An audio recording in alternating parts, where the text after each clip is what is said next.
The person who hurt you most, the one whose face still appears sometimes, uninvited, is gone. Not metaphorically, not in the way people mean when they say people change. Gone. Physically, materially, molecule by molecule. And so is the version of you that was hurt by them. Both of you have been replaced, and neither of you got a say in it. We talk about identity like it's a thing you have, something solid, stable, something you can look back at and say, that was me. But science has been quietly dismantling that idea for decades, and almost nobody talks about what it actually means. Here's the fact that started it. Your body replaces most of its cells over a period of years. The red blood cells carrying oxygen through your veins right now will be dead in 4 months. Your skin is almost entirely new every few weeks.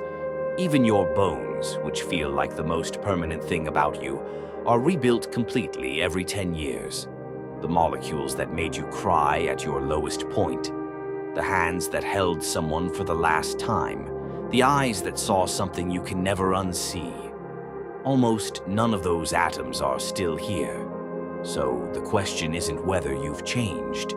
The question is, what exactly is the thing that stayed?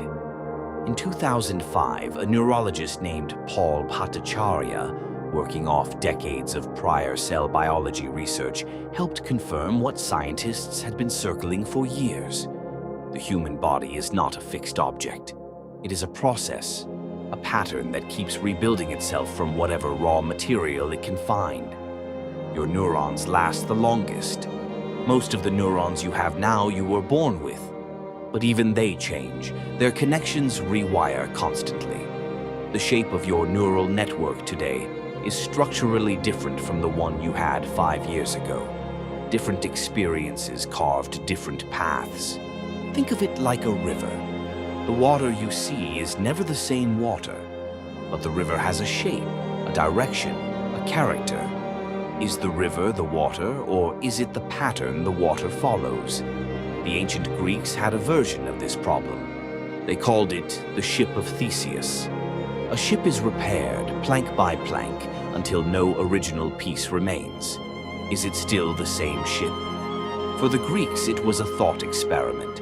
For you, it's Tuesday. Here's where it gets strange. Your memories, the thing most people point to as proof of continuity, are not recordings. They are reconstructions. Every time you remember something, your brain rebuilds that memory from scratch, using who you are right now. A 2010 study at Northwestern University found that each time you recall a memory, it becomes briefly unstable. You are literally rewriting it every time you access it. The memory of the best day of your life has been edited hundreds of times by hundreds of slightly different versions of you. You are not remembering the past. You are authoring it. Now, layer this. The cells doing that. Remembering are not the cells that formed the original memory. You are a different biological machine, reconstructing an event experienced by a previous biological machine and calling the result your life story. Stop. Sit with that for a second. Because it means your identity, this thing you protect, defend, feel shame about, feel pride about, is a collaborative fiction between every version of yourself that has ever existed. And it gets stranger still. Research into neuroplasticity, how the brain rewires under experience, shows that trauma, sustained joy, meditation, addiction, and even chronic loneliness all physically change the brain's structure, not its contents, its architecture. The brain of a person who has meditated daily for 5 years looks measurably different under an MRI than the brain they had before they started. Which means your choices don't just change your mind, they change the organ doing the thinking. You are, in a very literal sense, building yourself as you go. One more layer. If your cells are replaced and your memories are reconstructed, and your brain's wiring is redrawn by experience, what is the thread? What makes you you across time? Philosophers call this the problem of personal identity. There is no consensus answer, not one that survives scrutiny. Some say it's psychological continuity, the sense of a connected narrative. But we've just established that narrative is partly invented. They change the organ doing the thinking. You are, in a very literal sense, building yourself as you go. One more layer. If your cells are replaced and your memories are reconstructed and your brain's wiring is redrawn by experience, what is the thread? What makes you across time? Philosophers call this the problem of personal identity. There is no consensus answer, not one that survives scrutiny. Some say it's psychological continuity, the sense of a connected narrative. But we've just established that narrative is partly invented. Some say it's the body, but the body is mostly new. Some say consciousness, but consciousness may itself be a construction, a story the brain tells to make sense of the noise. The most honest answer science has right now is, we don't know.